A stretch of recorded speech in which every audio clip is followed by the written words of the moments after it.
Kwa majina naitwa Mwalimu Charles Simon, mwalimu mkuu shule ya msingi Masaki.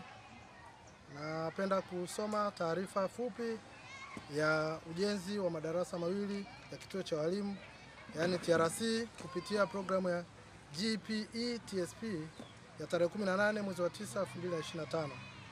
Utangulizi. Shule ya msingi Masaki ipo umbali wa kilomita 25 kutoka makao makuu ya halmashauri ya wilaya ya Kisarawe. Shule hii ina jumla ya wanafunzi 915, kati yao ni wavulana 473 na wasichana 443, na jumla ya walimu 12 ambao kati yao wa kiume ni 5 na wa kike ni 7. Ujenzi wa madarasa mawili katika shule ya msingi Masaki. Shule ya msingi Masaki ilipokea shilingi milioni 47 na laki 6 tarehe 27 mwezi wa 3 kwa ajili ya ujenzi wa madarasa mawili ya kituo cha walimu, yani TRC. Uongozi wa shule ukiri kupokea fedha hizo na kuunda timu mbili za mradi, yani timu ya usimamizi na utekelezaji wa mradi na timu ya ukaguzi na mapokezi ya vifaa au huduma, kwa kuzingatia jinsi.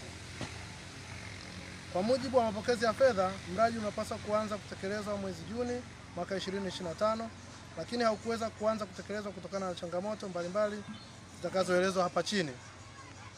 Kwa mujibu wa mkataba wa ujenzi, ulitakiwa kuanza kutekelezwa tarehe 26 mwezi wa 6 na kukamilika tarehe 25 mwezi wa 9 2025, lakini kutokana na taratibu za kuombea msamaha wa kodi, mradi haukuanza kwa wakati huo, na mradi huu umeanza tarehe 3 mwezi wa 9 na unatarajiwa kukamilika tarehe 3 mwezi wa 12, na kwa sasa ujenzi katika hatua ya kusuka bimu ili zoezi la kumwaga jamvi lianze.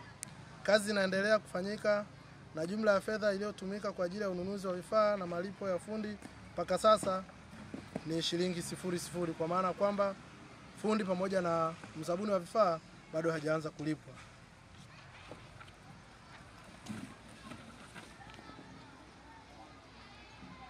Mafanikio tarajio ya mradi. Yafuatayo ni mafanikio ya mradi wa ujenzi wa vyumba viwili vya madarasa vya kituo cha walimu, yani TRC. A ni kuwapatia walimu sehemu tulivu ya kujisomea na kujiimarisha kitaaluma. Lakini B ni kuboresha mazingira ya kufundishia na kujifunzia kwa kuwawezesha walimu kupata ujuzi wa tehama, kwani tunategemea kituo hiki baadaye kuwa na vifaa vyote vya tehama.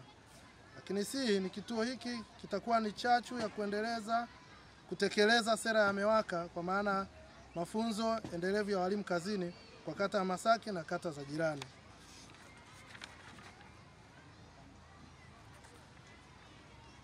Hatua zilizochukuliwa na mpango wa utekelezaji. Zifuatazo ni hatua zilizochukuliwa katika utekelezaji wa ujenzi wa madarasa mawili ya kituo cha walimu kwa maana ya TRC.